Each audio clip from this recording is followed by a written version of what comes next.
सिर्फ हंगामा खड़ा करना मेरा मकसद नहीं। मेरी कोशिश है कि ये सूरत बदलनी चाहिए। मेरे सीने में नहीं तो तेरे सीने में ही सही, हो कहीं भी आग लेकिन आग जलनी चाहिए। नमस्कार, मैं धर्मेंद्र। स्वागत है आपका परिवर्तन की बात धर्मेंद्र के साथ कार्यक्रम में। अक्स के इस एपिसोड की शुरुआत दुष्यंत कुमार की इन पंक्तियों के साथ। इतिहास साक्षी है, सत्ता अक्सर इंसानों को बौना बना देती है, लेकिन कुछ व्यक्तित्व ऐसे भी होते हैं जिनके सामने सत्ता खुद बौना नजर आती है। अक्स के इस अंक में बात उस शख्स की जिसने कभी कोई ताज नहीं पहना, पर जिसके एक इशारे पर भारत का युवा अपने भविष्य की आहुति देने निकल पड़ा था।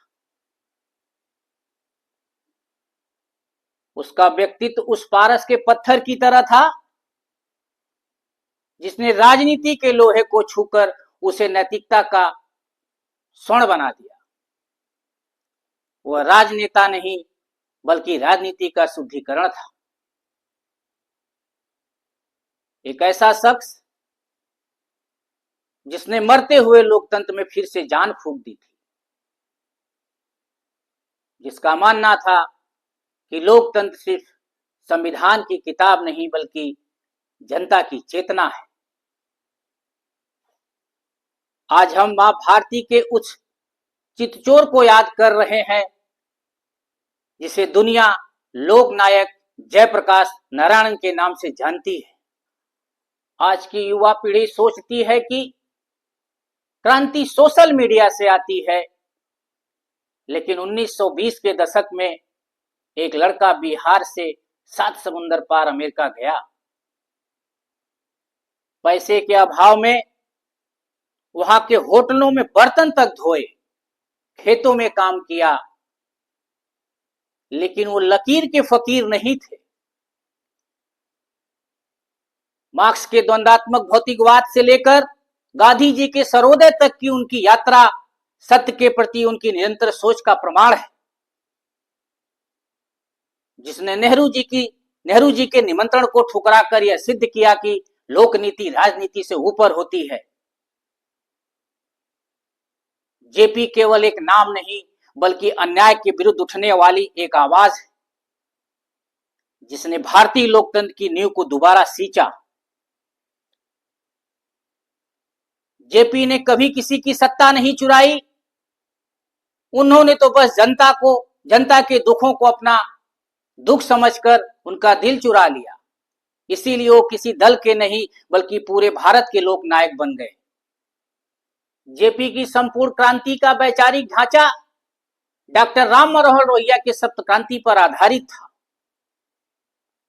जिस सप्त क्रांति का स्वप्न डॉक्टर राम मनोहर लोहिया ने देखा था, उसे जमीनी हकीकत और जन आंदोलन का रूप जेपी ने दिया।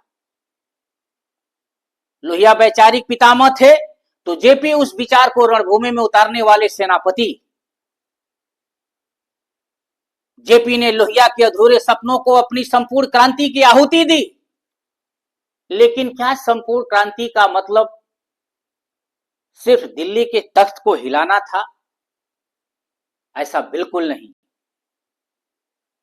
जेपी की कल्पना इससे बहुत बड़ी थी। वह राजनीतिक, आर्थिक, सामाजिक, सांस्कृतिक, बौद्धिक, शैक्षणिक, आध्यात्मिक क्षेत्र में बदलाव चाहते थे। समर शेष है नहीं पाप का भागी केवल व्याध, जो तथस्थ है समय लिखेगा उनका भी अपराध।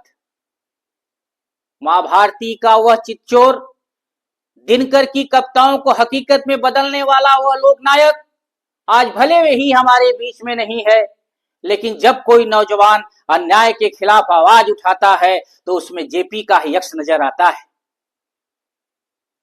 इस मुद्दे पे आप क्या सोच रहे हैं? आपके सुझाव और विचार का हमें इंतजार रहेगा। बहुत जल्द इसी प्लेटफॉर्म पे किसी दूसरे विषय को लेकर हाजिर होते हैं। तब तक के लिए नमस्कार, धन्यवाद।